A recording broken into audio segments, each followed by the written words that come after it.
ഇന്ന് അന്താരാഷ്ട്ര വനിതാ ദിനമാണ്. രാജ്യത്തെ സ്ത്രീകളെ ശാക്തീകരിക്കുന്നതിൽ നിർണായക പങ്ക് വഹിച്ച ഒരാളായിരുന്നു ഇന്ത്യയുടെ ആദ്യത്തെ വനിതാ പ്രധാനമന്ത്രിയായിരുന്ന ഇന്ദിരാഗാന്ധി.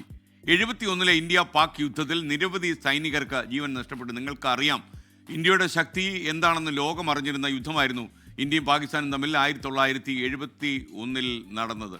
13 ദിവസങ്ങൾ കൊണ്ട് പാകിസ്ഥാനെ മുട്ടുകുത്തിക്കാൻ അന്ന് ഇന്ദിരാഗാന്ധിക്ക് കഴിഞ്ഞു.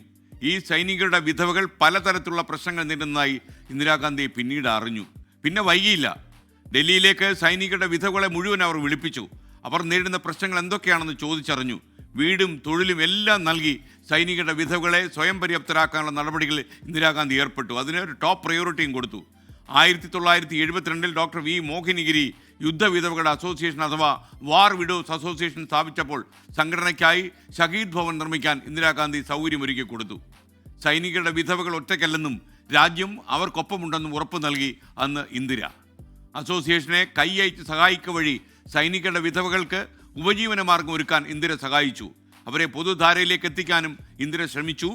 സ്ത്രീകളുടെ സാമൂഹിക സാമ്പത്തിക ചുറ്റുപാടുകൾ മെച്ചപ്പെടുന്നുള്ള മാത്രമേ യഥാർത്ഥ സ്ത്രീ ശാക്തീകരണം സാധ്യമാകൂ എന്നായിരുന്നു ഇന്ദിരാഗാന്ധിയുടെ ബോധം.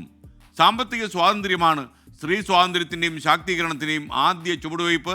തീർച്ചയായിട്ടും സാമ്പത്തിക ശക്തിയില്ല, സാമ്പത്തികമായി സ്ത്രീകൾ മുന്നോട്ട് വന്നില്ലെങ്കിൽ അവർക്ക് അവരുടെ ശാക്തീകരണവും അതേപോലെ തന്നെ വനിതകൾക്ക് സ്വാതന്ത്ര്യം കിട്ടിയുള്ള തോന്നലുമൊക്കെ തന്നെ വെള്ളത്തിൽ വരച്ച വരയാവും.